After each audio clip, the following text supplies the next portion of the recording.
Sementara itu tertulis, jaksa pastikan berkas perkara Asnawi Gai cepat dilimpahkan ke Pengadilan Ambon. Kepala Satuan Polisi Pamung Praja Kabupaten Buru Selatan Asnawi Gai telah resmi ditahan pada Rabu 10 November 2021 kemarin. Dia ditahan sebagai tersangka dugaan kasus korupsi perlengkapan dan pakaian Limnas Satpol PP Buru Selatan. Kepala Kejaksaan Negeri Buru Muhtadi juga memastikan berkas perkaranya segera dilimpahkan ke Pengadilan Negeri Ambon. Pihaknya akan berupaya melimpahkan berkas tersangka ke pengadilan pada Jumat 12 November 2021 atau Senin 15 November 2021. Saat ini Asnawi Gai telah ditahan oleh Jaksa Penuntut Umum di Rutan Polres Pulau Buru dan dia menjelaskan tersangka akan menjalani masa tahanan di Mapolres Pulau Buru selama 20 hari. Sementara hingga saat ini tersangka hanya satu orang dalam perkara korupsi pakaian Limnas Satpol PP Buru Selatan.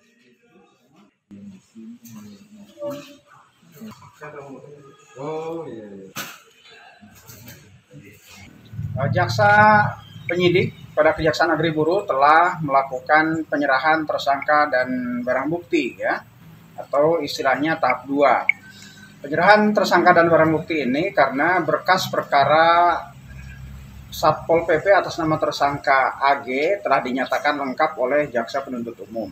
Sehingga pada hari ini dilakukan penyerahan tersangka dan barang bukti untuk selanjutnya nanti akan dilimpahkan ke pengadilan. Ya. Jadi dalam proses penyerahan tersangka dan barang bukti ini, penuntut umum melakukan penahanan untuk 20 hari ke depan.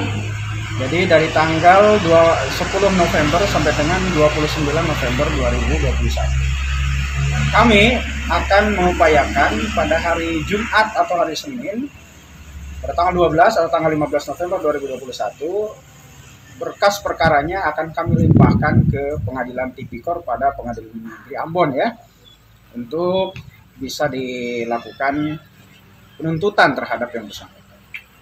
Untuk kasus Pol PP kami nyatakan hanya ada satu orang tersangka. Kenapa? Karena tersangka ini yang merupakan Kasat Pol PP ini, dia yang membelanjakan sendiri uang tersebut dengan meminjam 2 perusahaan di tahun 2019 ya.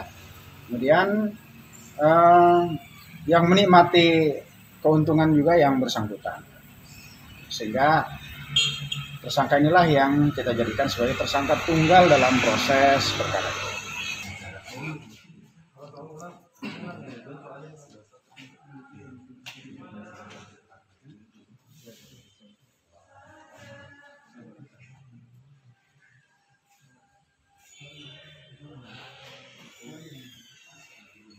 Terima kasih sudah nonton. Jangan lupa like, subscribe, dan share ya.